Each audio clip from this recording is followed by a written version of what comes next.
Now with more on the state of media is Tom Rogers, Newsweek editor-at-large, executive chairman of Oorbit Gaming and Entertainment, as well as the former NBC Cable president and a CNBC contributor. Tom, thank you for being here. So a lot of pieces on the chessboard that Julia just outlined, but there was a Moffett-Nathanson note that last week described the need for media M&A as these desperate times for media companies are leading them to explore desperate measures. So you see that happening specifically with the Warner Brothers Paramount tie-up as kind of falling into that category. Why is that? And if these mergers do ultimately take place, does scale achieve what they're hoping to kind of solve for in these desperate times? Well, thanks for having me. Happy holidays. I think the answer to that question is, in the short term, this is a very tough thing to have these companies engage in. They'd be doubling down in decline. They have struggling core legacy businesses. The streaming businesses aren't doing well. And having said that, the status quo is not a good answer, so they need a better answer. And the question is, are these possible mergers a better answer? Certainly, there's a ton of cost synergy here between Warner Brothers Discovery and Paramount. There'd be a reason for Warner Brothers to want to strengthen its sports play, one, getting a broadcast network, two, getting the NFL rights.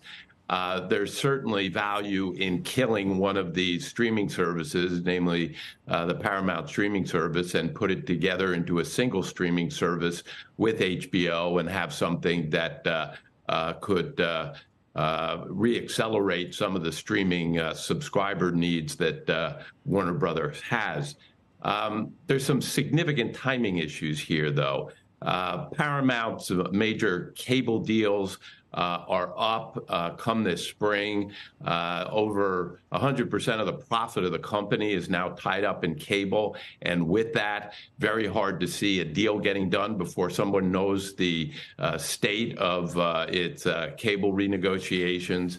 It's also the NBA rights for Warner Brothers Discovery are going to be up in the spring. So this is a deal because of the regulatory review it will get, as Julia was mentioning.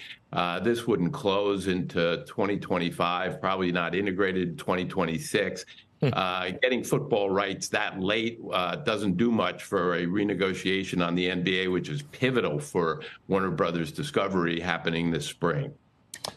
Much has been made about the bundle and that being a key driver of M&A as media companies look to make their streaming operations more profitable. What does that mean for the consumer, though? Is bundling these streaming properties together, would that lead to higher prices? Or do you think that, consumers would be subscribing to fewer options and therefore paying less on a monthly basis for some of these streaming opportunities?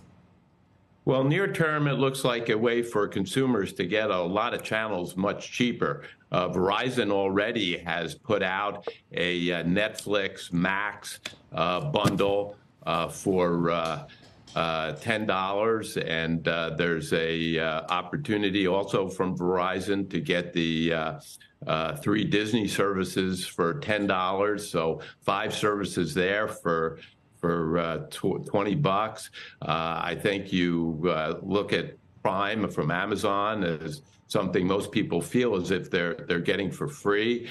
There's talk between Paramount and Apple about a bundle there. If that was going to be similarly priced, you could see people having access to 6 or 7 services for $30, which is a huge discount relative to the $100 plus per month that people are paying for the cable bundle. I think the idea would be, though, to get the kind of distribution, get reliance on those services by consumers. And then, as we saw with the cable bundle, those bundle prices increase over time.